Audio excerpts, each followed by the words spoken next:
এরপর মাছের মাথাগুলো দিয়ে দিচ্ছি। এরপর ভেজে রাখা আলু পটলগুলোকে নিয়ে একই সঙ্গে দিয়ে দিচ্ছি কড়াইতে।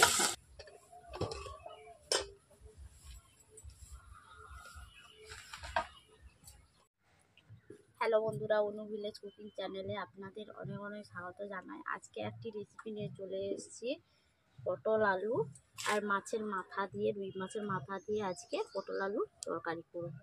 এই রেসিপিটি প্রথম থেকে শেষ পর্যন্ত দেখতেই থাকুন, স্কিপ না করে পুরো ভিডিওটা দেখবেন। ভালো লাগলে লাইক কমেন্ট এবং শেয়ার করে সাবস্ক্রাইব করে দেবেন। বন্ধুরা দেখতেই পাচ্ছেন আমি পটলগুলোকে কেমনভাবে কেটে নিয়েছি। একটা পটলকে 3 ভাগ করেছি। পটলগুলোকে এইভাবেই কুচি করে একটু স্টাইলিশভাবে কেটেছি। দেখতেই তো পাচ্ছেন পটলগুলোকে আমি কেমনভাবে কেটেছি। আলুগুলোকেও কেমনভাবে কেটে নিয়েছি, দেখতেই তো পাচ্ছেন।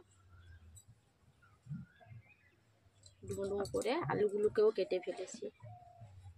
কেটে নিয়ে ধুয়ে নিয়ে চলে এসেছি রান্না করার জন্য।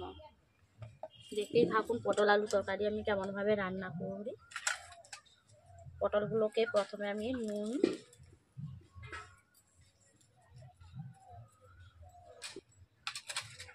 হলুদ দিয়ে আমি পটল আলুগুলোকে মেখে নিচ্ছি।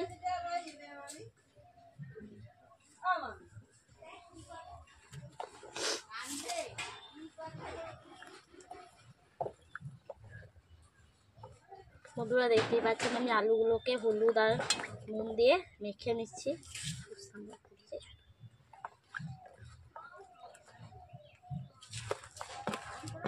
আলুগুলোকেও মেখে নিয়েছি, পটলগুলোকে মেখে নিচ্ছি।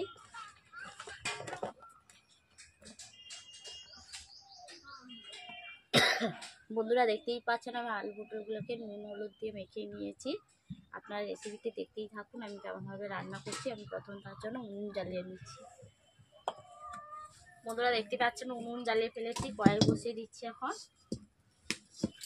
বন্ধুরা কড়াইটা গরম হয়ে গেছে, কড়াইতে প্রথমে আমি তেল দিয়ে দিচ্ছি পটলগুলোকে ভাজার জন্য। কড়াই চারিদিকে আমি তেল ছড়িয়ে নিচ্ছি।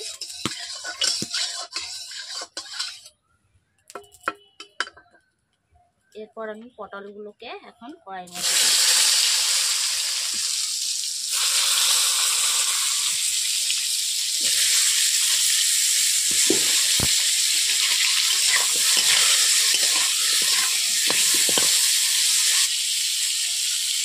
এরপর আমি ঢাকনা দিয়ে ঢেকে দিচ্ছি।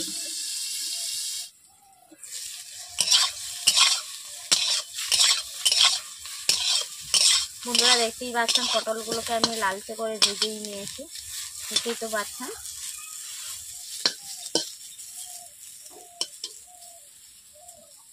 বন্ধুরা দেখতেই পাচ্ছেন লালচে করে একটু পটল ভেজে নিয়েছি। পটলগুলোকে আমি কড়াই থেকে এখন তুলে নিচ্ছি।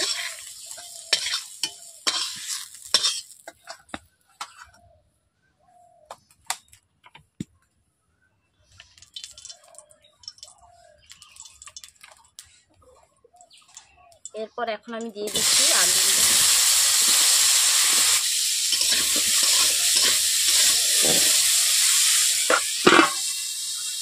ঢাকনা দিয়ে ঢেকে দিচ্ছি।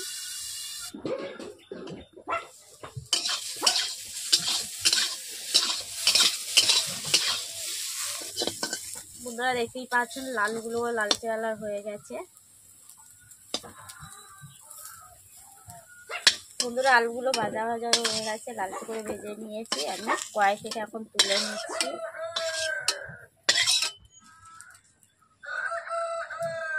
এরপর আমি কড়াইতে তেল দিয়ে দিচ্ছি এখন। এরপর দিয়ে দিচ্ছি কাঁচা লঙ্কা চিড়ে, দিয়ে দিচ্ছি কালো জিরে,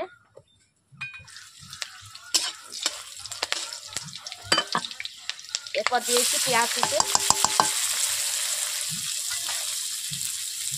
দিয়ে দিচ্ছি তেজপাতা,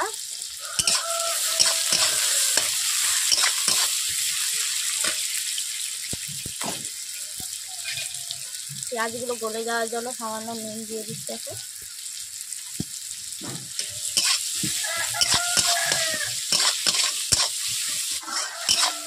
বন্ধুরা দেখতেই পাচ্ছেন পেঁয়াজগুলো ব্রাউন কালার চলে এসেছে। এরপর দিয়ে দিচ্ছি একই সঙ্গে আদা রসুনের পেস্ট।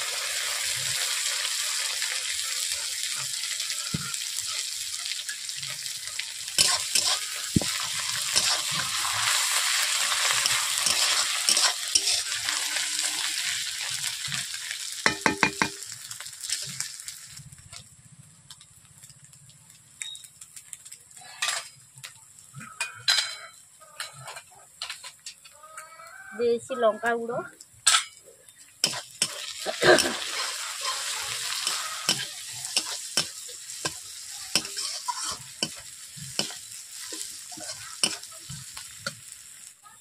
এরপর দিয়েছি ধনে গুঁড়ো, জিরে গুঁড়ো। এরপর সামান্য জল দিয়ে এই মশলাগুলোকে ভালোভাবে কষিয়ে নিচ্ছি 2 থেকে 3 মিনিট।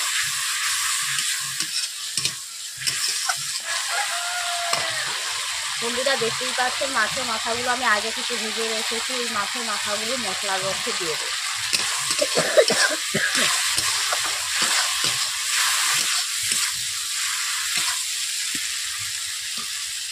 এরপর মাছের মাথাগুলো দিয়ে দিচ্ছি। এরপর খুঁটি দিয়ে এইভাবে আমি কুচি কুচি করে দিচ্ছি মাছের মাথাগুলোকে।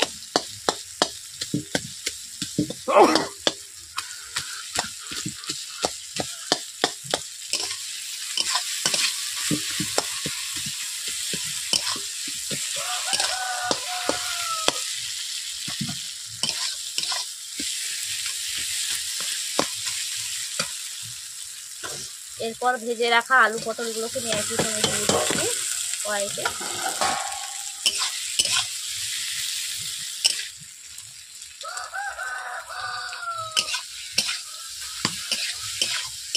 এরপর আমি সবগুলোকে একসঙ্গে সবজিগুলো দিয়ে দিয়েছি, ভালোভাবে কষিয়ে নিচ্ছি 3 থেকে 4 মিনিট।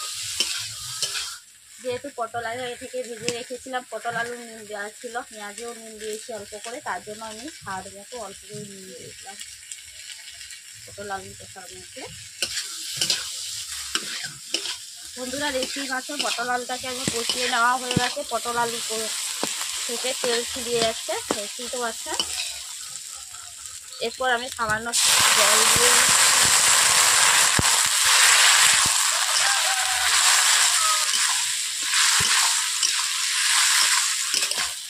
জল দিয়ে একটু আলু পটলগুলোকে আরও ভালোভাবে কষিয়ে নিলাম, দেখতেই তো পাচ্ছেন।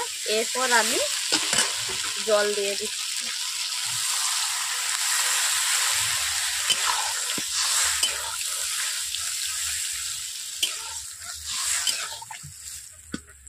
যেহেতু আলু পটলগুলো ভাজা রাখা ছিল, দেখতেই পাচ্ছেন আলুগুলো সেদ্ধ হয়ে গেছে প্রায়, তার জন্য অল্প করে আমি জল দিয়ে দিয়েছি আর একটু ভালোভাবে সেদ্ধ হওয়ার জন্য।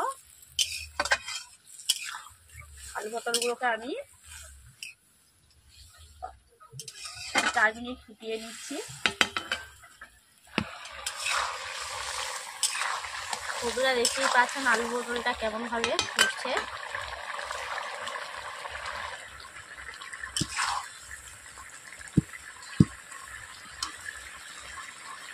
আপনাদেরকে দেখাচ্ছি আলুগুলো কেমন সেদ্ধ হয়ে গেছে, প্রায় সেদ্ধই হয়ে গেছে, দেখতেই পাচ্ছেন। কিন্তু দিয়ে আমি বলে দিচ্ছি, আমি যেমনভাবে আলু পটল রান্না করলাম আপনারাও বাড়িতে এইভাবে রান্না করবেন।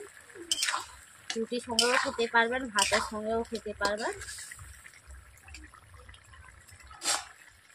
বন্ধুরা সবশেষে দিয়ে দিচ্ছি গরম মশলা গুঁড়ো।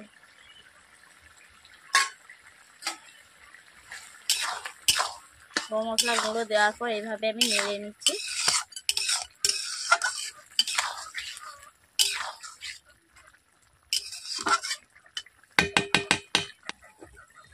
বন্ধুরা দেখতেই পাচ্ছেন আলু পটল আমার রান্না করা কমপ্লিট হয়ে গেছে। আমি কেমনভাবে রান্না করলাম আপনারাও এইভাবে বাড়িতে ট্রাই করবেন, কেমন হয়েছে অবশ্যই কমেন্ট বক্সে জানাবেন। আর আমার আলু পটল কেমন হয়েছে তা অবশ্যই কমেন্ট করে জানিয়ে।